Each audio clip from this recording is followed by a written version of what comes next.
청와대 특별감찰반 의혹과 관련해 임종석 대통령 비서실장과 조국 민정수석이 오늘 국회 운영위원회에 출석합니다. 청와대 민정수석이 국회 운영위에 나오는 건 12년 만으로 비위첩보 묵살과 민간인 사찰 등을 놓고 치열한 공방이 예상됩니다. 북한 김정은 위원장이 문재인 대통령에게 친서를 보내서 올해 서울 방문이 무산된 것을 아쉬워하며 새해에도 한반도 평화 논의를 진척시키고 비핵화 문제를 함께 해결해 나가자고 말했습니다. 문 대통령도 SNS를 통해서 환영의 뜻을 밝혔습니다. 김정은 위원장의 친서에 대해 미국 언론들도 큰 관심을 보였습니다. MBC와 폭스뉴스 등은 김 위원장의 친서가 신년사에 앞서 나왔다는 점에 주목하며 북미 교착 국면 해소에 영향을 줄 것으로 예상했습니다. 전직 기획재정부 사무관이 청와대가 KTNG 등 민간 기업의 사장 교체를 지시했다고 폭로한 데 이어서 국채 추가 발행 과정에서도 청와대 압박이 있었다고 주장했습니다.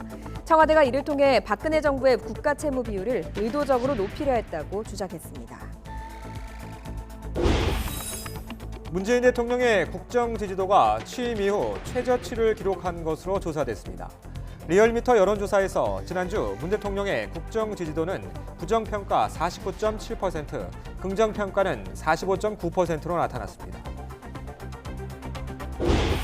올해 마지막 날인 오늘도 서울의 아침 기온이 영하 10도까지 떨어지는 등 한파가 이어져 춥겠습니다. 하지만 낮 기온은 영상권으로 올라서 예년 수준을 회복하겠습니다. 굿모닝 YTN 3부 시작합니다. 청와대 특별감찰반 의혹과 관련해 잠시 후인 오전 10시 임종석 대통령 비서실장과 조국 민정수석이 국회 운영위원회에 출석합니다. 야권은 민간인 사찰 의혹 등을 철저히 규명하겠다고 벼르고 있고 여당 역시 철벽 방어를 예고하고 있어서 불꽃 튀는 공방이 예상됩니다. 우철희 기자입니다. 자유한국당은 휴일에도 청와대 특별감찰반 의혹 자체 진상조사단 회의를 열었습니다. 임종석 대통령 비서실장과 조국 민정수석이 출석하는 운영위원회 전략을 논의하기 위해서입니다. 한국당은 특감반의 직속 상관인 박형철 반부패 비서관과 이인걸 전 특감반장 등 증인 출석을 대거 요구하며 선전포고를 했습니다. 민정수석이 이례적으로 국회 운영위원회에 출석하는 의지가 있는 만큼 이런 진실규명을 위해서 여당이 못할 것도 없다. 청와대가 못할 것도 없다는 생각이 듭니다. 또 베트남 다낭으로 외유성 출장을 떠났던 현 운영위원들을 수사기관, 언론인 출신 등의 진상조사단 소속 의원들로 대폭 교체해 대여 저격수를 전면 배치했습니다. 청와대가 각종 문제 제기에 모르쇠와 정쟁으로 몰아갈 가능성이 크다며 임종석 실장과 조국 수석을 상대로 조직적인 개입 여부를 철저히 파헤치겠다고 벼르고 있습니다. 바른미래당도 청와대가 의심받을 정황이 충분하다며 사실관계 규명에 주력한다는 방침입니다. 그간 끝없이 반복되어 온 청와대 리스크에 대한 국민적 우려, 이 부분을 잘 전달하고 재발 방지 대책을 따져 물으려고 합니다. 더불어민주당은 공식 일정 없이 대응 방안을 고심했습니다.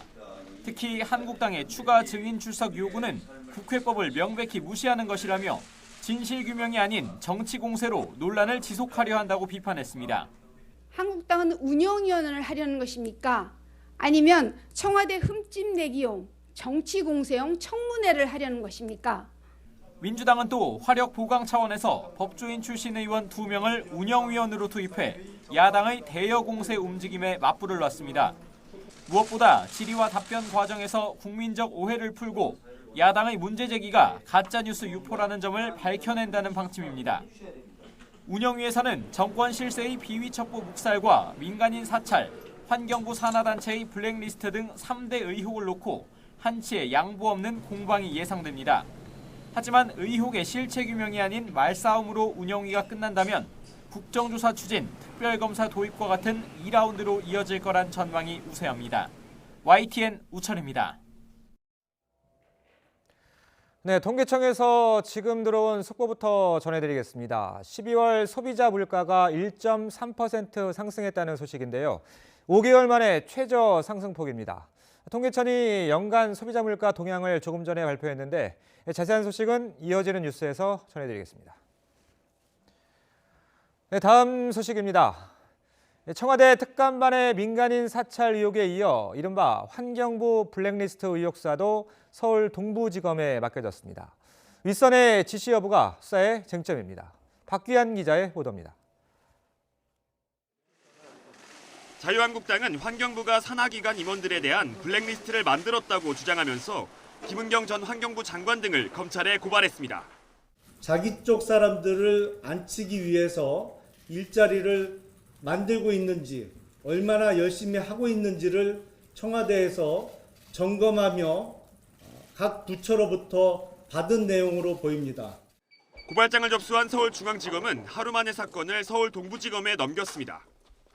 검찰 관계자는 동부지검이 관련 사건 수사를 이미 맡고 있다는 점을 고려한 조치라고 설명했습니다. 한국당이 앞서 고발한 청와대 특별감찰반의 민간인 불법 사찰 의혹과 맥락을 같이 하는 사건이라고 판단한 것으로 풀이됩니다. 환경부 문건에는 한국환경공단 등 산하 8개 기관 임원 24명의 임기와 사표 제출 여부 등이 담겼습니다. 환경부는 특감반에 파견됐던 김태우 수사관의 요청으로 작성됐다고 해명했습니다. 하지만 청와대는 조국 수석을 포함해 민정수석실 누구도 관련 내용을 보고받지 않았다고 설명했습니다. 두 사건을 동시에 맡은 서울 동부지검은 김 수사관을 비롯한 특감반 활동과 환경부 문건 작성이 위법하지 않았는지 따질 예정입니다. 동시에 청와대 윗선과 지시나 보고를 주고받았는지 밝히는 데 주력할 방침입니다. 그러면서 임종석 비서실장과 조국 민정수석의 국회 출석까지 예정된 만큼 여야 공방 과정에서 새로운 의혹이 제기될 가능성도 주시하고 있습니다. YTN 박규환입니다.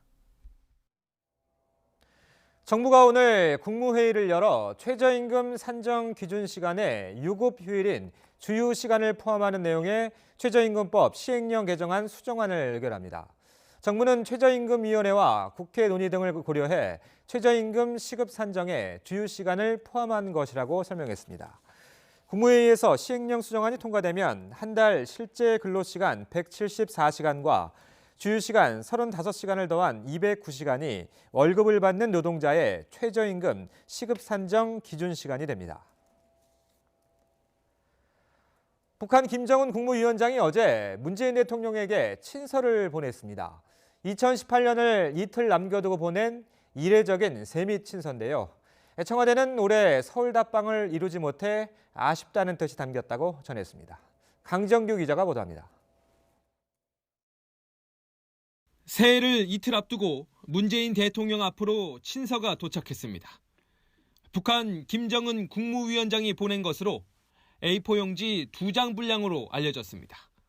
김 위원장은 친서를 통해 올해 세 차례나 이루어진 남북 정상회담의 성과를 되짚었습니다. 오랜 대결 구도를 뛰어넘는 과감한 조처를 이뤄냈고 이를 통해 한반도가 군사적 긴장과 전쟁 공포에서 벗어나게 됐다는 점을 강조했습니다. 올 한 해를 마감하는 인사와 함께 새해에도 남북 정상이 한반도의 평화와 번영을 위해 함께 나가자는 뜻도 빠뜨리지 않았습니다. 청와대는 친서의 연내 답방 무산에 대한 아쉬움과 내년 서울 방문에 대한 강한 의지가 담겼다고 전했습니다. 올해 서울 방문이 실현되기를 고대했으나 이루어지지 못한 것을 못내 아쉬워했습니다. 김 위원장은 앞으로 상황을 주시하면서 서울을 방문하겠다는 강한 의지를 나타냈습니다. 다만 친서가 어떤 경로를 통해 전달됐고 구체적으로 어떤 내용이 담겼는지는 공개하지 않았습니다. 청와대는 조만간 답서를 보낼 계획입니다. YTN 강정규입니다. 문재인 대통령은 김정은 위원장의 친서에 담긴 뜻이 매우 반갑다며 김 위원장을 환영하는 마음은 변함이 없다고 밝혔습니다. 김 위원장의 친서가 새로운 국면을 여는 신호가 된 적이 많죠. 새해엔 한반도에 더 큰 훈풍이 불길 기대해 보겠습니다. 김준영 기자입니다. 북한 김정은 국무위원장의 친서를 받은 문재인 대통령이 SNS를 통해 공개적으로 소감을 밝혔습니다. 문 대통령은 새해에도 자주 만나 평화 번영과 비핵화를 함께 풀어나가겠다는 김 위원장의 뜻이 매우 반갑다고 환영했습니다. 또 어려움이 많겠지만 진심을 갖고 만나면 못할 일이 없다며 김 위원장을 환영하는 우리 마음은 결코 변함이 없다고 강조했습니다.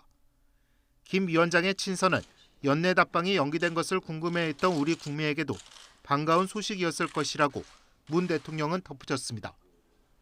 앞서 김 위원장은 한반도 정세 진전의 중요한 계기마다 친서를 활용해왔습니다.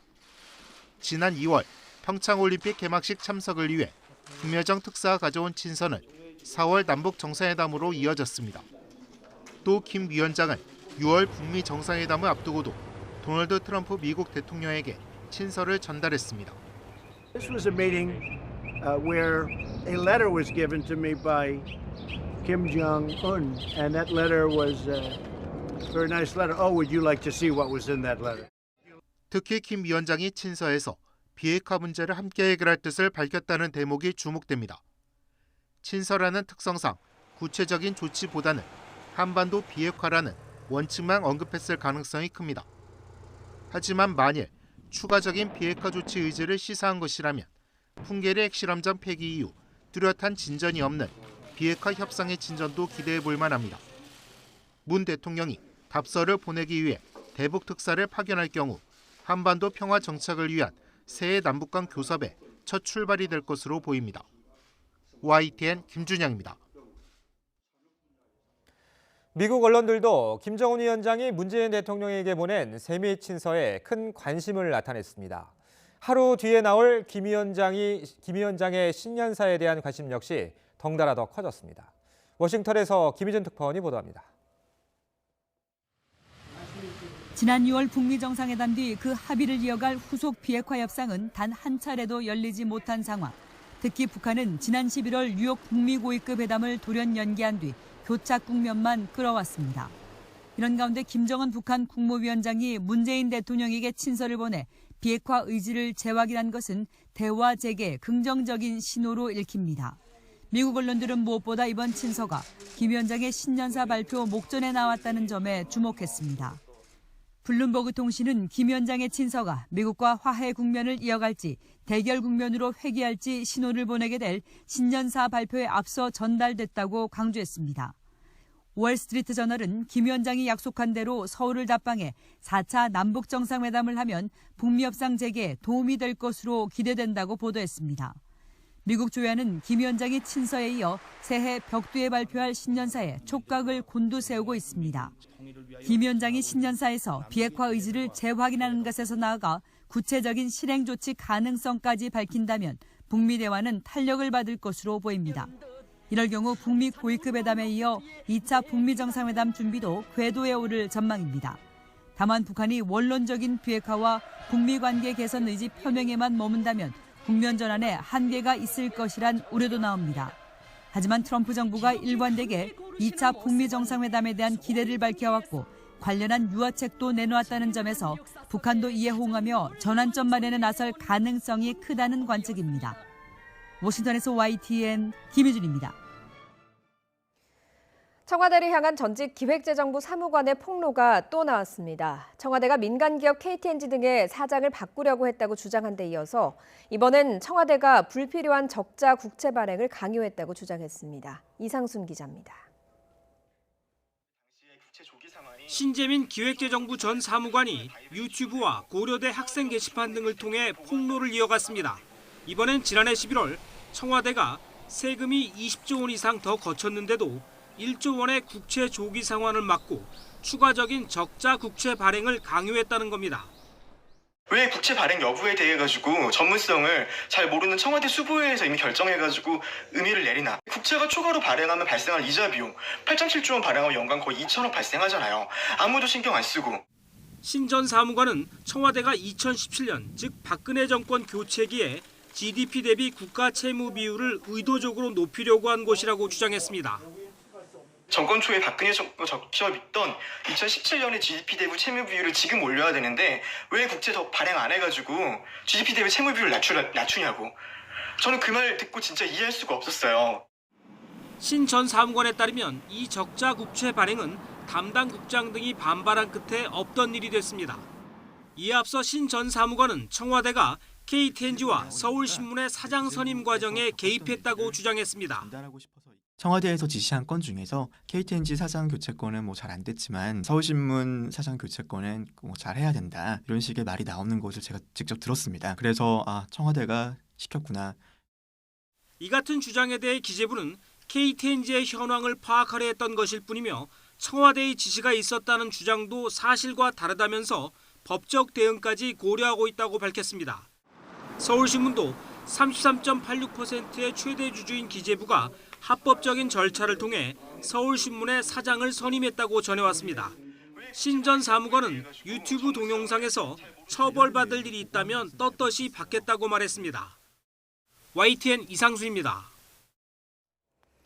YTN이 여론조사 전문기관인 리얼미터와 올해 마지막으로 문재인 대통령의 지지도를 조사한 결과 취임 이후 최저치를 기록한 것으로 나타났습니다. 최기성 기자가 보도합니다. 12월 넷째 주 문재인 대통령의 국정 지지도는 부정이 49.7%, 긍정이 45.9%로 조사됐습니다. 취임 이후 최저치를 보인 건데 부정평가가 오차범위 내에서 긍정평가를 앞질렀습니다. 연령별로 보면 40대까지는 잘하고 있다는 답변이 높았지만 50대부터는 잘못하고 있다는 응답이 20%포인트 가까이 많았습니다. 지역별로 보면 서울과 호남, 대전, 충청권에선 긍정평가가 부정평가를 눌렀습니다. 하지만 경기, 인천은 부정평가가 더 높았고 대구, 경북과 부산, 울산, 경남에서는 부정평가가 훨씬 많았습니다. 지난 4.27 판문점 남북 정상회담 직후 77.4%까지 치솟았던 긍정평가가 곤두박질 친 셈입니다. 악화한 민생경제 상황과 관련된 부정적인 인식에다 전직 특별감찰반원 김태우 검찰수사관과 청와대의 진실공방, 더불어민주당 김정호 의원의 공안갑질 등 악재가 겹치면서 중도층이 이탈하고 있는 것으로 풀이됩니다. 중도층이 이탈하면서 득표율 41%에 거의 근접하는 현상이 나타나서 전국 주도권에 안 좋은 영향을 미치고 있는 것이 아닌가 싶습니다. 대통령 지지율과 맞물려 여당인 민주당 지지율 역시 36.8%로 올해 최저치를 보인 반면 제1야당인 자유한국당은 25.7%로 2주 연속 상승했습니다. 이번 여론조사는 지난 24일과 26일부터 28일까지 나흘 동안 전국 19세 이상 유권자 2,011명을 대상으로 이뤄졌으며 자세한 내용은 리얼미터와 중앙선거여론조사 심의위원회 홈페이지에서 확인할 수 있습니다. YTN 최기성입니다. 문 대통령은 오늘 이해찬 대표 등 더불어민주당 지도부를 청와대로 초청해서 오찬을 함께합니다. 문 대통령은 올 한 해 국회에서 국정 운영을 뒷받침한 여당 지도부들에게 감사의 뜻을 전하고 새해 주요 국정 과제 추진 방향에 대한 의견을 나눌 것으로 보입니다. 오찬에는 이해찬 대표와 당 최고위원 전원, 윤호중 사무총장, 김태년 정책위의장 등이 참석합니다. 2018년 마지막 날인 오늘 아침에도 강추위가 기승입니다. 올해 마지막 해넘이는 제주도를 제외한 전국 대부분 지역에서 감상할 수 있다고 하는데요. 기상센터 연결해서 자세히 알아보겠습니다. 박현실 캐스터. 네, 기상센터입니다. 네, 세미 탄파가 길게도 이어지고 있는데 낮부터는 추위가 조금은 누그러진다고요. 네, 2018년의 마지막 날인 오늘도 마지막 동장군이 맹위를 떨쳤는데요. 다행히 낮부터는 영상권을 회복하면서 추위가 누그러지겠습니다. 오늘 영하 10.5도까지 떨어진 서울 기온, 낮에는 0도까지 오르겠고 광주와 대구는 영상 5도 안팎까지 올라서 바깥 활동하기 한결 수월하겠습니다. 오늘 전국 하늘 맑겠고요. 제주도만 다소 구름이 많이 끼겠습니다. 따라서 제주도를 제외한 전국 대부분 지역에서 해넘이를 감상할 수 있겠는데요. 서울은 저녁 5시 23분, 광주는 5시 30분, 부산은 5시 21분쯤 마지막 해가 저물겠습니다. 해넘이를 감상하기 좋은 곳도 전국에 참 많은데요. 서울은 남산타워에서, 서해안은 태안 꽃지해수욕장에서, 남해안 지역은 통영 한려해상 다라공원에서 일몰을 감상하기 좋겠습니다. 기해년 첫날인 내일도 제주도를 제외한 전국 대부분 지역에서 밝은 첫 해를 감상할 수 있겠습니다. 독도에서 7시 26분 가장 먼저 해가 떠올라서 서울에서는 7시 47분쯤 밝은 해를 감상할 수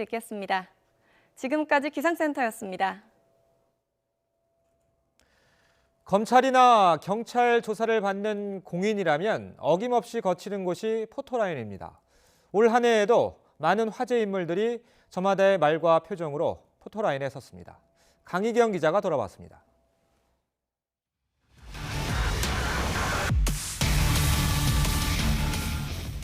공적인 인물이거나 사회적 관심을 받는 사건의 피의자가 수사기관의 조사를 받게 될 때면 어김없이 포토라인이 설치됩니다.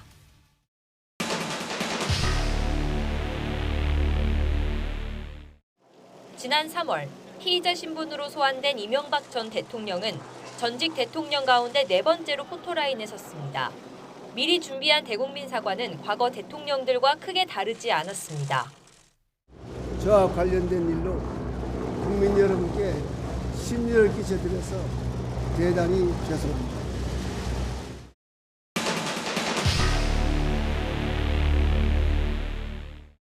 전 현직 도지사들 소환도 잇따랐습니다.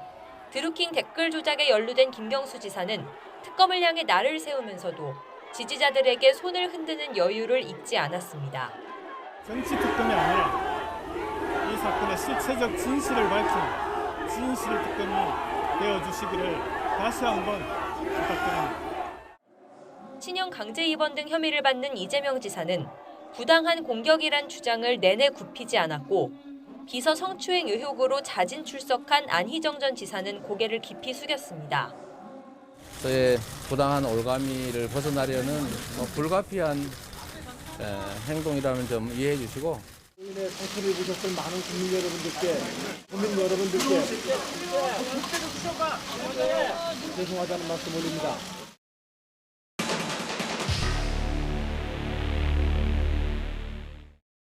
사법농단 의혹이 불거지며 헌정 사상 처음으로 전직 대법관들까지 줄줄이 피의자로 공개 소환됐습니다. 법관으로 평생 봉직하는 동안 제 나름으로는 최선을 다했고 후배 법관을 포함한 법원 구성원 여러분께 정말 송구스럽습니다. 놀이터 기자회견을 자청해 재판 거래를 전면 부인했던 양승태 전 대법원장도 조만간 검찰 포토라인을 피할 수 없을 것으로 보입니다.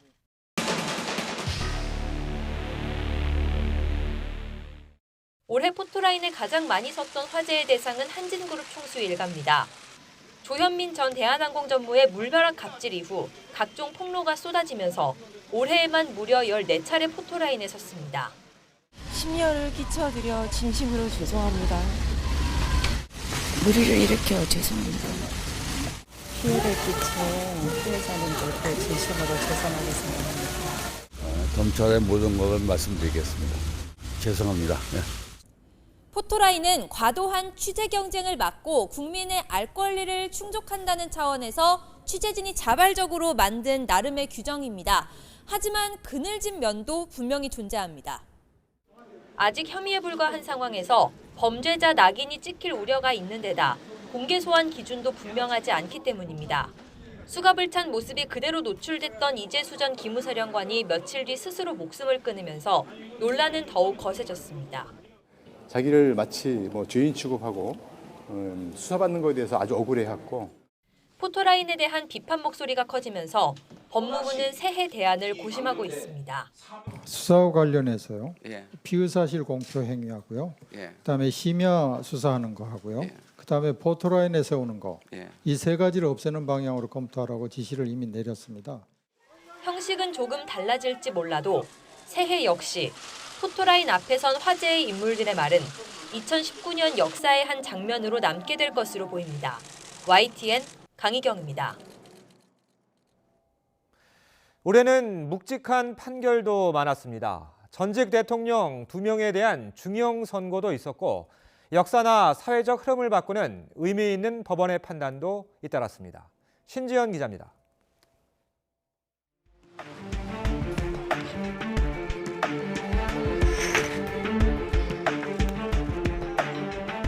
차례로 법정에 선 2명의 전직 대통령. 사법부는 중형으로 엄히 책임을 물었습니다. 먼저 지난 4월 최순실 씨와 연루된 국정농단 사건의 혐의 대부분을 인정하면서 법원은 박근혜 전 대통령에게 징역 24년과 벌금 약 180억 원을 선고했습니다. 국민으로부터 부여받은 권한을 함부로 남용해서 국정을 혼란에 빠뜨리는 그런 불행한 일이 반복되지 않도록 하기 위해서라도 피고인에게는 그 범죄 사실에 상응하는 엄중한 책임을 묻지 않을 수 없습니다. 항소심 재판부는 원심보다 무거운 징역 25년과 벌금 200억 원을 선고했고 이제 대법원의 최종 판단만 남았습니다. 이후 새누리당 공천 개입과 국정원 특활비 상납 혐의도 실형이 추가되며 총 형량이 33년까지 늘었습니다. 국정원 자금 수수와 관련한 부분에 대해서는 피고인에 대해서 징역 6년의 실형과 33억 원의 추징, 그리고 공직선거법 위반에 대해서는 징역 2년의 실형을 선고합니다. 다스는 누구의 것인가? 생중계로 이뤄진 이명박 전 대통령의 1심 선고에 국민적 관심이 집중됐습니다. 피고인이 다스 실소유자이고 비자금 조성을 지시하였다는 사실이 넉넉하게 인정됩니다. 정계선 부장판사는 이 전 대통령의 다스 소유가 넉넉히 인정된다고 차분히 설명한 뒤 징역 15년이라는 중형을 선고했습니다. 이 전 대통령과 검찰 양측이 항소한 가운데 2심에서는 김백준 전 청와대 총무비서관 등 핵심 관계자들이 증인으로 법정에 설 전망입니다. 2명의 국가 원수에 대한 단죄뿐만 아니라 역사적인 논쟁의 마침표를 찍는 대법원 확정 판결도 나왔습니다. 강제동원 위자료 청구권은 청구권 협정의 적용 대상에 포함된다고 볼 수 없습니다. 지난 10월 대법원 전원합의체는 강제징용 피해자들이 전범기업을 상대로 낸 손해배상 소송에서 피해자들의 손을 들어줬습니다. 대법원에 계류된 지 5년, 우리 법원에 소송이 제기된 지 13년 8개월 만에 나온 최종 결론입니다. 해방 후 70여 년 만에 나온 첫 확정 판결이지만 양승태 사법부의 개입으로 재판이 늦어지면서 대부분 피해자가 세상을 떠난 뒤라 지연된 정의라는 비판도 컸습니다. 같이 너희 이렇게 살아서까지 참고 돌아가셨더라면 마음이 안 아픈데 이렇게 돌아가신다 혼자 없게 내가 눈물이 슬프고 싸우라요. 종교적, 양심적 신념에 따라 병역을 거부하는 양심적 병역 거부도 14년 논란 끝에 마침표를 찍었습니다. 양심적 병역 거부는 병역법 제88조 제1항의 정당한 사유에 해당한다는 것이 대법원의 다수 의견입니다.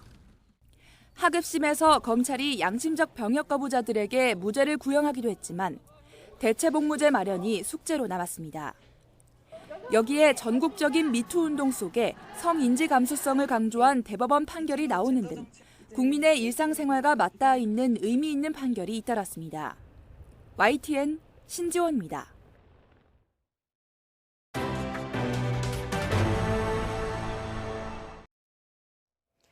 올 한해 우리 경제는 고단했습니다. 유가가 급등과 급락을 오갔고요. 미중 무역 갈등까지 겹치면서 수출 전선에 먹구름이 끼기도 했는데요. 다사다난했던 2018년 한국 경제를 홍선기 기자가 되돌아봤습니다.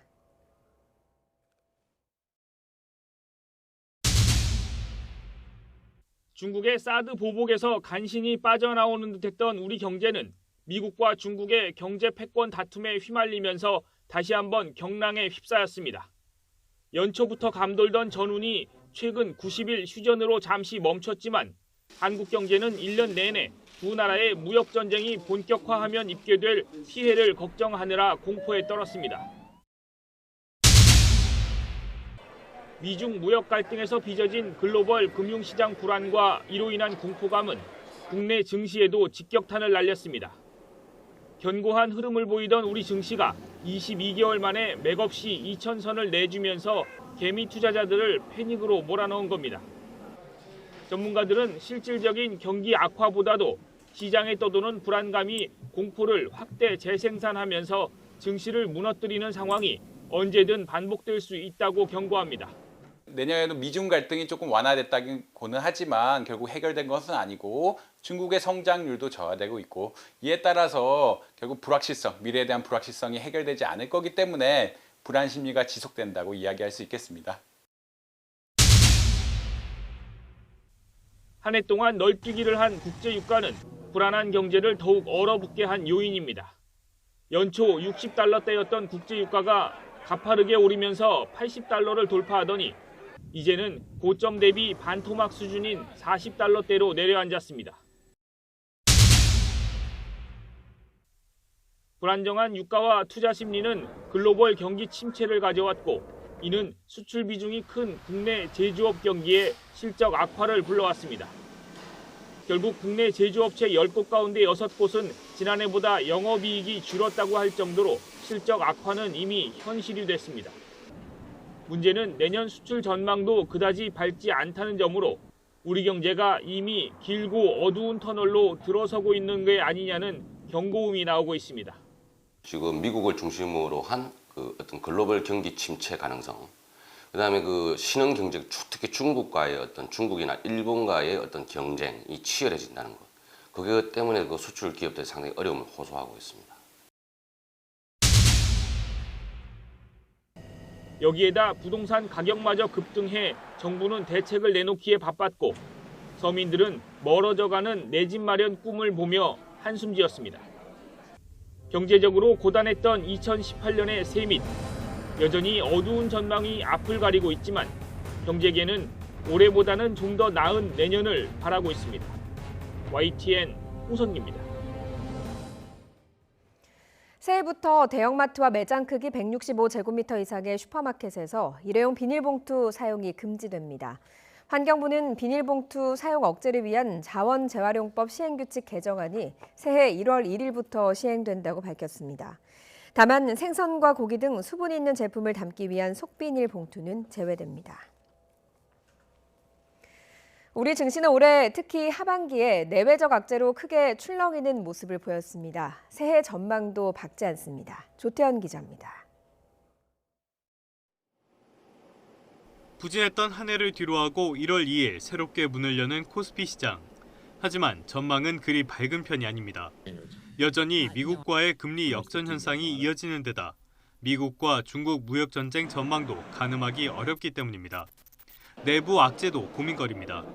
새해에도 올해만큼은 성장할 것이란 정부의 기대와 달리 연구기관들은 앞다퉈 부정적인 전망을 제시하고 있습니다. 여기에 국내 경제를 이끈 반도체 시장의 불확실성도 커져 그나마 버팀목 역할을 해준 수출마저 낙관하긴 어렵습니다. 경제 성장세를 제약하는 요인들의 강도가 현재 더욱 커지고 있습니다. 특히 이제 경기 부진 우려에 따른 소비 심리 악화라든가 금리 상승에 따른 원리금 상환 부담 확대 등이 민간 소비 회복을 제약할 것으로 보이는데요. 따라서 새해에도 우리 증시가 날개를 달긴 쉽지 않을 것이라는 전망이 우세합니다. 뚜렷한 상승도 하락도 보여주지 못하고 박스권과 코스피를 합친 말인 이른바 박스피 장세를 이어갈 가능성이 크다는 겁니다. 코스피는 이익에 대한 신뢰도가 굉장히 약해지고 이익 증가율이 아마도 2019년에는 마이너스, 역성장할 가능성이 높다고 보고 있거든요. 이렇게 본다면 하반기 연말에는 코스피 2000선 이탈 가능성도 열어놔야 되지 않나라는 생각을 하고 있습니다. 결국 부진한 장세를 벗어나기 위해선 대외적 악재가 해소되기를 기다리기에 앞서 국내 경제에 활력을 불어넣는 정책적 노력이 우선돼야 한다는 목소리가 커지고 있습니다. YTN 조태현입니다. 한국거래소는 내년 1월 2일 서울석 본관에서 2019년도 증권 파생상품 시장 개장식을 개최한다고 밝혔습니다. 개장식에는 최종구 금융위원장과 정지원 한국거래소 이사장 등 300여 명이 참석할 예정입니다. 이날 유가증권과 코스닥 시장의 정규장 개장 시간은 평소보다 1시간 늦은 오전 10시로 변경되고 장 종료는 평소처럼 오후 3시 반입니다. 정규장 전 시간외 시장은 오전 8시 반부터 10시까지며 장 종료 뒤 시간외 시장은 종전대로 오후 3시 40분부터 오후 6시까지입니다.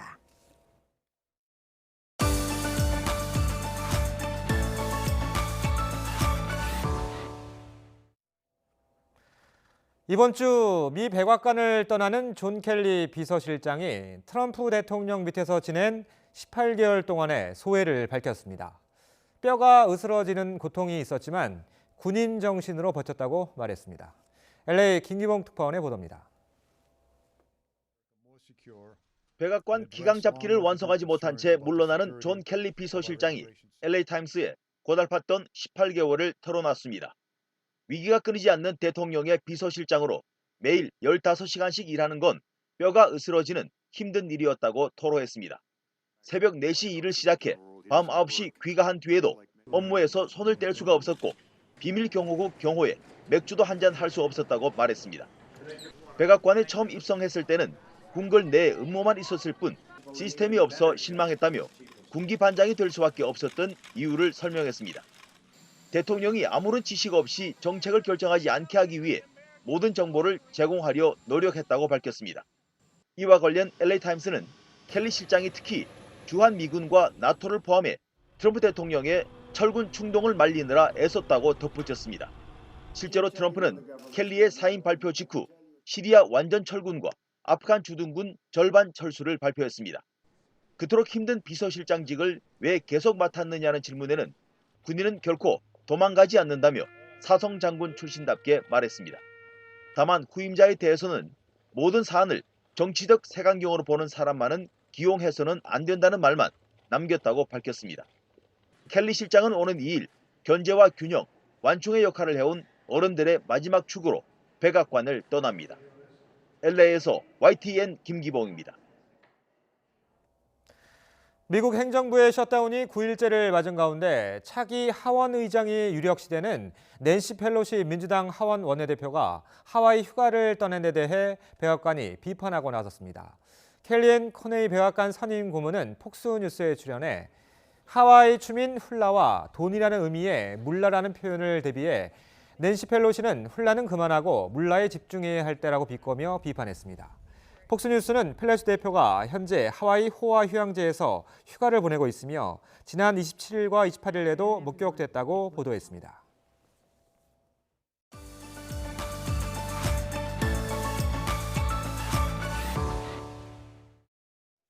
59년 만에 아시안컵 우승을 노리는 축구대표팀이 우리 시각으로 새해 첫날 새벽 1시 중동의 강호 사우디아라비아를 상대로 새해 첫 평가전을 치릅니다. 대표팀은 이번 평가전을 통해서 아시안컵에 대비한 실전 감각을 높이는 한편 베스트 11과 전술의 완성도를 높일 계획입니다. 특히 조별 예선 2차전까지 결정하는 손흥민의 공백을 메워야 하는 과제 속에 벤투 감독은 황희찬을 손흥민 자리에 낙점했습니다. 2019년 새해는 복이 많다는 황금돼지의 해입니다. 보통 돼지는 게으름과 둔함의 상징이죠. 그런데 잘만 키우면 개보다 IQ가 더 높다고 합니다. 오정공 기자입니다. 사육사와 함께 어린 꼬마들에게 볼거리를 제공하는 공연 돼지. 공을 몰고 가서 골대에 골을 집어넣기도 하고 볼링도 칩니다. 어린 꼬마 관람객들에게는 무릎 인사도 할 줄 압니다. 해피 인사. 자, 안녕하세요. 야, 반갑습니다. 반가워요. 자, 신기하게 이렇게 푸셔요. 정리합니다. 장애물을 통과하면서 달리기 하는 이른바 애완돼지도 있습니다. 그리고 돼지는 후각을 담당하는 유전자 수가 1301개나 돼서 냄새 맡는 데는 이른바 선수입니다. 우리가 보통 돼지하면 떠오르는 지저분하고 느릿느릿한 모습과는 완전히 다른 이미지의 돼지들입니다. 실제로 돼지는 적정한 조건만 되면 상당히 영특한 동물이라고 합니다. 동서양을 막론하고 돼지는 게으르고 멍청한 동물로 묘사되고 있습니다. 하지만 충분한 사육 공간이 제공되면 돼지는 잠자리와 배변 공간을 구분할 정도로 청결하고 똑똑한 동물입니다. 실제 돼지의 IQ는 75에서 85 정도로 개보다 높은 것으로 알려져 있습니다. 귀한 대접을 받고 있는 믿음이라고 이름 붙여진 이 돼지. 장기를 이식해도 면역 거부 반응을 일으키지 않도록 유전자를 조작했는데 어마어마한 몸값에다 미래 연구 가치를 자랑하고 있습니다. 현재 믿음이의 각막을 사람과 비슷한 원숭이에게 이식해놓고 경과를 지켜보고 있는데 결과는 예상보다 훨씬 좋습니다. 믿음이 각막을 이식받은 원숭이는 현재까지도 면역 억제제 없이도 정상 기능을 수행하고 있어서요. 임상 이식에도 활용할 수 있는 수준에 도달했다고 생각하고 있습니다. 재물과 복을 상징한다는 돼지, 그리고 돼지꿈. 그래서인지 과거 황금 돼지해에는 출산율이 다른 해에 비해서 10%나 높았습니다. 보통 돼지 꿈을 꾸면은 재물 운수가 좋다고 하죠. 그래서 복권을 사시는 분들도 있는데요. 아무쪼록 2019년 새해에는 모두가 다 돼지 꿈을 꾸는 그런 한 해가 됐으면 좋겠습니다. YTN 오점권입니다. 황금돼지의 기운을 받아서 누구보다 활발한 활동이 기대되는 돼지띠 스타는 누가 있을까요? 박서경 기자가 만나봤습니다. 그룹 아이오아이 해체 이후 솔로 가수로 데뷔해 입지를 굳힌 아이돌 가수 청아. 1996년 2월에 태어난 돼지띠 스타입니다. 꾸준히 사랑받는 곡 롤러코스터는 최근 누적 음원 스트리밍 수 1억 건을 달성했고 새해에는 신곡 벌써 12시를 들고 돌아와 가요계를 뜨겁게 달굴 예정입니다. 기해년 황금 돼지띠의 해인 만큼 저도 새해를 맞이하는 기분이 색다른데요. 2019년도 저의 해로 만들 수 있도록 더 열심히 활동하도록 노력하겠습니다. 많은 응원과 사랑 부탁드릴게요. 감사합니다. 1995년에 태어난 돼지띠 멤버 보나와 엑시가 소속된 그룹 우주소녀의 활약도 기대됩니다.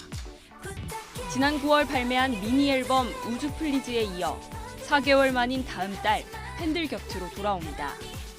앞서 우주 플리즈는 미국 빌보드 선정 2018 베스트 K-팝 앨범 20에 포함돼 음악성을 인정받았습니다. 네, 2019년 황금 돼지띠의 해, 저도 돼지띠인 만큼 2019년에도 더 열심히 행복하게 활동할 테니까요. 많은 사랑 부탁드립니다. 감사합니다. 수많은 히트곡으로 음원 강자로 자리 잡은 10cm의 권정열도 83년 돼지띠입니다. 다음 달부터 겨울 콘서트가 예정돼 있는데 1분 만에 티켓 매진을 기록하는 기염을 토했습니다. 특히 이번 공연은 현장 소리까지 모두 담은 라이브 앨범으로도 제작될 계획이라 눈길을 끕니다. 돼지띠 가수로서 더 기대받을 수도 있다는 생각이 들어서 많은 분들께 기존에 냈던 것들보다도 훨씬 더 좋고 사랑받을 만한 그런 좋은 음악들로 찾아가려고 지금도 열심히 작업 중입니다. 유난히 끼가 넘치는 스타가 많은 돼지띠 연예인들. 새해에는 더욱더 멋진 모습으로 팬들과 소통하길 기대합니다. YTN 박서경입니다. 여배우들이 설 자리가 적은 공연계에는 올해 새로운 바람이 불었습니다. 올 한해 공연계 변화를 이지은 기자가 돌아봤습니다. 라듐을 발견한 과학자 마리 퀴리를 주인공으로 만든 창작 뮤지컬입니다. 대학로 창작 뮤지컬계에서 드물게도 여성을 전면에 내세웠습니다. 기쁘기도 했고 한편으로는 그만큼 또 불안하고 무섭기도 했던 것도 사실이에요.